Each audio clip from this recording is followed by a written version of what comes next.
संकष्टी गणेश चतुर्थी व्रत प्रत्येक मास के कृष्ण पक्ष की चतुर्थी तिथि को किया जाता है।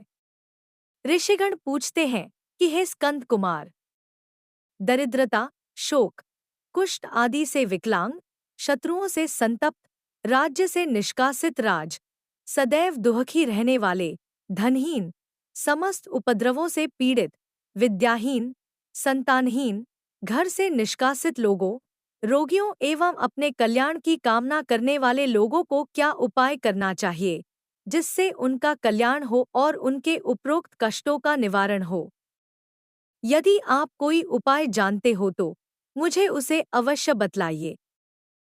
स्वामी कार्तिकेय जी ने कहा, हे ऋषियों, आपने जो प्रश्न किया है उसके निवारणार्थ मैं आप लोगों को एक शुभदायक फल बतलाता हूँ, उसे सुनिए। इस व्रत के करने से पृथ्वी के समस्त प्राणी सभी संकटों से मुक्त हो जाते हैं। यह व्रतराज महापुण्यकारी एवं मानवों को सभी कार्यों में सफलता प्रदान करने वाला है। विशेषतया यदि इस व्रत को महिलाएं करें तो उन्हें संतान एवं सौभाग्य की वृद्धि होती है। श्रावण श्री गणेश संकष्टी चतुर्थी व्रत कथा। इस व्रत को धर्मराज युधिष्ठिर ने किया था। पूर्वकाल में राजच्युत होकर अपने भाइयों के साथ जब धर्मराज वन में चले गए थे तो उस वनवास काल में भगवान श्री कृष्ण ने उनसे कहा था। युधिष्ठिर ने भगवान कृष्ण से अपने कष्टों के शमनार्थ जो प्रश्न किया था उस कथा को आप श्रवण कीजिए। युधिष्ठिर पूछते हैं कि हे पुरुषोत्तम, ऐसा कौन सा उपाय है जिससे हम वर्तमान संकटों से मुक्त हो सके। हे गदाधर, आप सर्वज्ञ हैं। हम लोगों को आगे अब किसी प्रकार का कष्ट न भुगतना पड़े, ऐसा उपाय बतलाइए। स्कंद कुमार जी कहते हैं कि जब धैर्यवान युधिष्ठिर विनम्र भाव से हाथ जोड़कर बारंबार अपने कष्टों के निवारण का उपाय पूछने लगे तो भगवान श्री कृष्ण ने कहा कि हे राजन, संपूर्ण कामनाओं को पूर्ण करने वाला एक बहुत बड़ा गुप्त व्रत है। हे युधिष्ठिर, इस व्रत के संबंध में मैंने आज तक किसी को नहीं बतलाया है। हे राजन, प्राचीन काल में सतयुग की बात है कि पर्वतराज हिमाचल की सुंदर कन्या पार्वती ने शंकर जी को पति रूप में प्राप्त करने के लिए गहन वन में जाकर कठोर तपस्या की, परंतु भगवान शिव प्रसन्न होकर प्रकट नहीं हुए। तब शैलतन्या पार्वती जी ने अनादि काल से विद्यमान गणेश जी का स्मरण किया। गणेश जी को उसी क्षण प्रकट देखकर पार्वती जी ने पूछा कि मैंने कठोर, दुर्लभ एवं लोमहर्षक तपस्या की, किंतु अपने प्रिय भगवान शिव को प्राप्त न कर सकी। वह कष्टविनाशक दिव्य व्रत जिसे नारद जी ने कहा है और जो आपका ही व्रत है, उस प्राचीन व्रत के तत्व को आप मुझसे कहिए। पार्वती जी की बात सुनकर तत्कालीन सिद्धि दाता गणेश जी उस कष्टनाशक, शुभदायक व्रत का प्रेम से वर्णन करने लगे। गणेश जी ने कहा, हे अचल सुते, अत्यंत पुण्यकारी एवं समस्त कष्टनाशक व्रत को कीजिए। इसके करने से आपकी सभी आकांक्षाएं पूर्ण होगी और जो व्यक्ति इस व्रत को करेंगे उन्हें भी सफलता मिलेगी। श्रावण के कृष्ण चतुर्थी की रात्रि में चंद्रोदय होने पर पूजन करना चाहिए।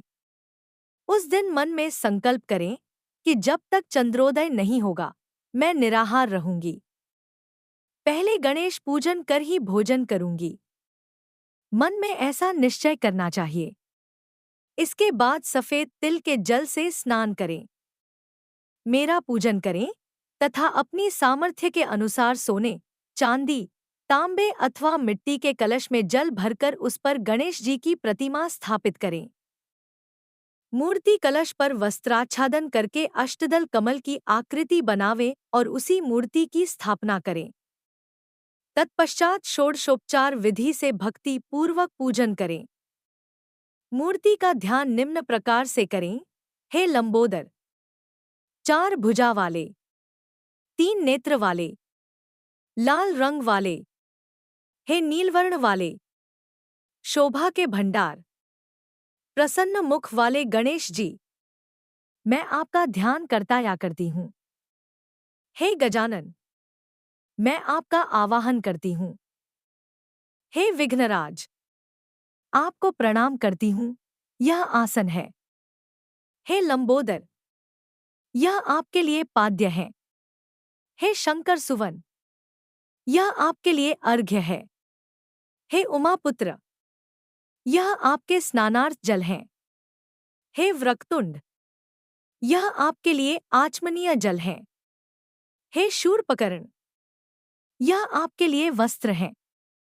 हे सुशोभित, यह आपके लिए यज्ञोपवीत है। हे गणेश्वर, यह आपके लिए रोली चंदन है। हे विघ्न विनाशन, यह आपके लिए फूल है। हे विकट, यह आपके लिए धूप बत्ती है। हे वामन, यह आपके लिए दीपक है। हे सर्वदेव, यह आपके लिए लड्डू का नैवेद्य है।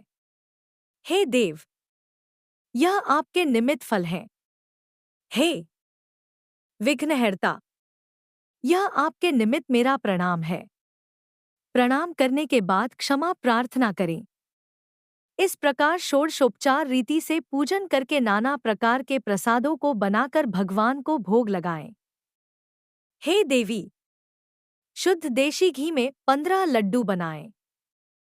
सर्वप्रथम भगवान को लड्डू अर्पित करके उसमें से 5 ब्राह्मणों को दे दें। अपनों सामर्थ्य के अनुसार दक्षिण देकर चंद्रोदय होने पर भक्तिभाव से अर्घ्य देवें। तदंतर 5 लड्डू का स्वयं भोजन करें। फिर हे देवी, तुम सब तिथियों में सर्वोत्तम हो, गणेश जी की परम प्रियतमा हो। हे चतुर्थी, हमारे द्वारा प्रदत्त अर्घ्य को ग्रहण करो, तुम्हें प्रणाम है। निम्न प्रकार से चंद्रमा को अर्घ्य प्रदान करें। क्षीरसागर से उत्पन्न है लक्ष्मी के भाई। हे निशाकर, रोहिणी सहित है शशि, मेरे दिए हुए अर्घ्य को ग्रहण कीजिए। गणेश जी को इस प्रकार प्रणाम करें। हे लंबोदर, आप संपूर्ण इच्छाओं को पूर्ण करने वाले हैं, आपको प्रणाम है। हे समस्त विघ्नों के नाशक, आप मेरी अभिलाषाओं को पूर्ण करें। तत्पश्चात ब्राह्मण की प्रार्थना करें। हे दिव्यराज, आपको नमस्कार है। आप साक्षात देव स्वरूप हैं। गणेश जी, प्रसन्नता के लिए हम आपको लड्डू समर्पित कर रहे हैं। आप हम दोनों का उद्धार करने के लिए दक्षिणा सहित इन 5 लड्डुओं को स्वीकार करें। हम आपको नमस्कार करते हैं। इसके बाद ब्राह्मण भोजन कराकर गणेश जी से प्रार्थना करें। यदि इन सब कार्यों के करने को शक्ति न हो तो अपने भाई बंधुओं के साथ दही एवं पूजन में निवेदित पदार्थ का भोजन करें। प्रार्थना करके प्रतिमा का विसर्जन करें और अपने गुरु को अन्नवस्त्रादि एवं दक्षिणा के साथ मूर्ति दे देवें। इस प्रकार से विसर्जन करें। हे देवों में श्रेष्ठ गणेश जी, आप अपने स्थान को प्रस्थान कीजिए एवं इस व्रत पूजा के फल को दीजिए। हे सुमुखी, इस प्रकार जीवन भर गणेश चतुर्थी का व्रत करना चाहिए। यदि जन्म भर न कर सके तो 21 वर्ष तक करें। यदि इतना करना भी संभव न हो तो 1 वर्ष तक 12 महीने के व्रत को करें। यदि इतना भी न कर सके तो वर्ष के 1 मास को अवश्य ही व्रत करें और श्रावण चतुर्थी को व्रत का उद्यापन करें।